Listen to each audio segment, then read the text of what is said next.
another good morning day. Hi guys, good morning. Nandito na naman kami sa bed kung saan kami nakahiga. Ito pala yung bed ni Achi. Dito kami parate nakahiga. Ngayong araw pala is Kasi kakagising lang namin. Maglaro kasi nga sumasakit yung ulo ko. Kasi ayaw din makinig sa akin. Kakaligo lang nga niya, tapos humiga. Sabi ko, wag ka humiga. Masasakit yung ulo niya. So, di niya makikinig sa akin. So, ngayon, as nakita niyo naman, ay pumunta kami sa hotel. Kagabi, Yeah. celebrate of birthday ni Chubby.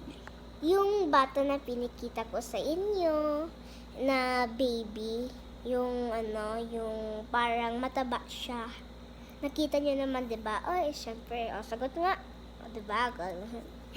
So, subscribe. Bye-bye.